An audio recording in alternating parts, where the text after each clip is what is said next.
Good afternoon. I am glad to be here today with Melissa, and many of you may know her from the Pregnancy Center. And I know I didn't use the correct word, so I'll let you use the formal words. I have to use what I was thinking about. But what was very interesting to me, she mentioned to me the other day that there's a very important date coming up this month. And I was thinking, what can that be? We've got Martin Luther King, we've got Robert E. Lee, we've got this, we've got that. But did you realize that January the 22nd is the 40th anniversary of Roe versus Wade? And many of you know that Roe versus Wade has to do with abortion. And I was sharing with Melissa earlier that, I hate to say it, but I remember Roe versus Wade. But at the time, it didn't even click with me, and I didn't think about it. And there's so much more to it now, and there's so much more controversy even around it, a law that was passed 40 years ago. And that's what I wanted her to share with us, some of the things that this means, maybe some things we can do as individuals. Well, thank you. Like you mentioned, we are technically the Center for Pregnancy Choices of Simpson County. See, too many words for me. We also service Covington County, but we just call ourselves the CPC for short. So you can get away with that. I can get that. But yes, the January 19th is a Sunday, the Sunday before Roe versus Wade, and that's when they publicly make sure that everyone knows about Roe v. Wade, and we celebrate that day. It's the Sanctity of Human Life Day. And so on that Sunday, most pastors will be preaching on the sanctity of human life and bring attention to that. And one of the things that I would like for that for some good to come from that, as far as for the CPC, is just to let people know that we do have a Center for Pregnancy Choices here in Simpson County, and that we do offer some help to people in crisis pregnancies. So that's kind of what I was hoping that would happen after this, is that we would, more people would come. We have about 17 clients today that have come since April of this year. That's amazing. I was telling Miss Sue earlier that we have one baby that was born in November and 2 more that will be born in January, and then another in February that chose life. And so we're very, very proud and thankful for what the Lord's doing through the center. Well, it really is. And we do have a choice with Roe versus Wade. And I don't know, this is kind of a loaded question. I'm just going to tell you. And you might say, I can't say. Is this allowed to be discussed in the school systems, in the public school? I mean, can you say this is the Sanctity of Life Day?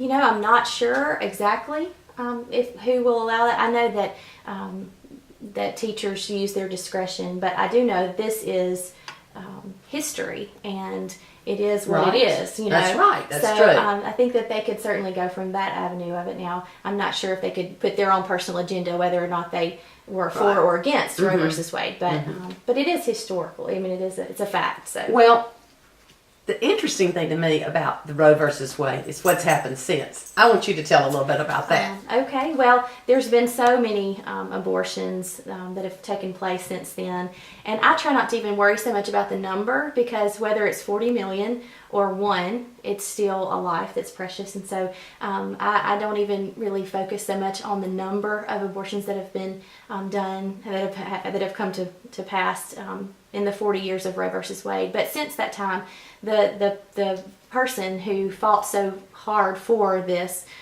the Roe versus Wade decision, has since now one of the biggest advocates of the pro-life movement.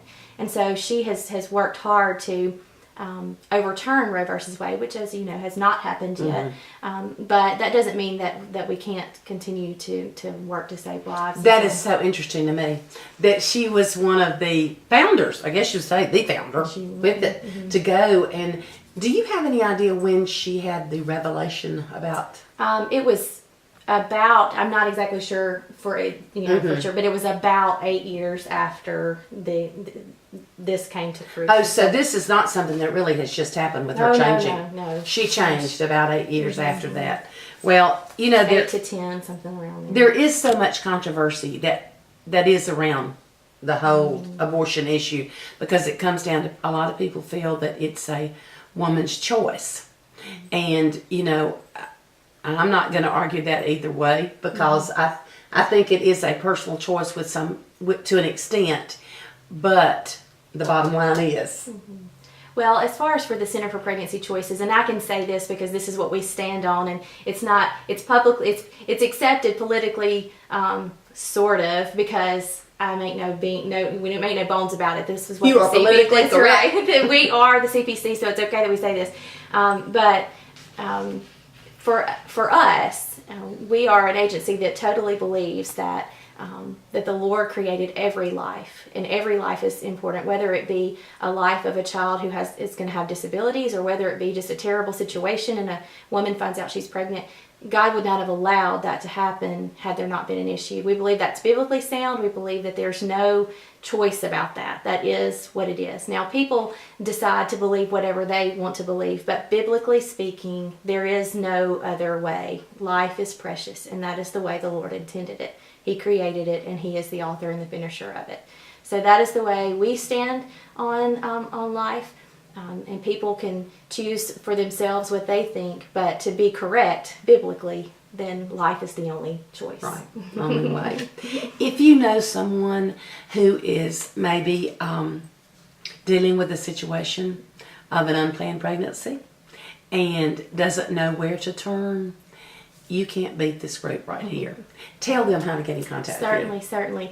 As you mentioned, I pulled up some statistics here just before I came. But, of all pregnancies that happen, and that's everywhere, it says about half of them are unintended, as they would see it, or unplanned, as we like to call it. 4 out of those unplanned pregnancies end in abortion. So 4 out of 10, I should say. 4 out of every 10 of those end in abortion. So, that's a pretty big number. The numbers are still very high. Very high. It's better than it used to be. It's lots better than it used to be, but there's still millions that happen every year. I thought this was interesting too. For women that are ages 15 to 44, 2 out of every 100 have an abortion. And for ages 15 to 44, 2 out of every they didn't use, I didn't read that right. It says for women that are 15 to 44, are you going to be able to edit that? That's all right. No, don't worry. I know what you're saying. They know what you're saying. I have smart people that watch. So for women that are ages 15 to 44, 2 out of every 100 have an abortion. And of those, 48% have had 1 or more abortions, is what I was trying to say. About half of the people that have abortions have another one. Really? And that is scary. And usually it's quickly after. It's not very long. And then that's what we have noticed. Our center has been focusing so much on teen pregnancy. And then we realized of the people that come to us, most of them are not teenagers. In fact, of the 17, off of the top of my head, I can just tell you, of the 17 clients that I've seen since April, I believe about 4 of them have been teenagers. The rest of them are in their 20s, as much as even 34, 35 years old. Mm-hmm. So, and I think I've had one that's 37. So, it's not teenagers necessarily. So and like I've mentioned before, our culture does not see teen pregnancy or unwed mothers with pregnancy as a problem. It's just culturally acceptable these days. So, but there's still pregnancies that are difficult. What we're finding is that one statistic says that 1 of every 3 women have had an abortion. Mm-hmm.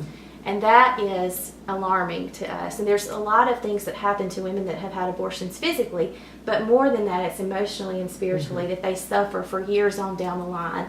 And so one of the ways that we've reached out now is not just for pregnancies, but for people that have had abortions that would like to get past that and see how the Lord can deliver them from I would think that would be a tremendous burden to carry. I really do. One quick question, and then we'll... And I didn't give you my information on how to find this. I know. You didn't. We'll get that in there. Okay. We'll stick that in then. One thing, if you, and I'm sure you've answered this for me before, but if you go to this group, this does not mean... Can you keep your own baby? Of course. Of the 17 clients that we've seen, I have had one that has contemplated adoption, but she's not decided yet upon adoption. All the others have chosen to keep their babies. So, okay. Well, give us that information. My cell number is the number to the center. It's 601-260-5371. Look us up on Facebook, Center for Pregnancy Choices of Simpson County. And on MageeNews.com. Yes, yes. And we are only open part-time, so we're only at the office for appointments only or on Fridays. So call and let us know if you're going to come or want to come before Fridays. I hope you'll remember that January is the Sanctity for Life month, not just the date. That's right. Mark it on your calendar. This is a great thing and a great time and opportunity to teach your children. Hope you'll have a good week, and don't forget, January the 22nd.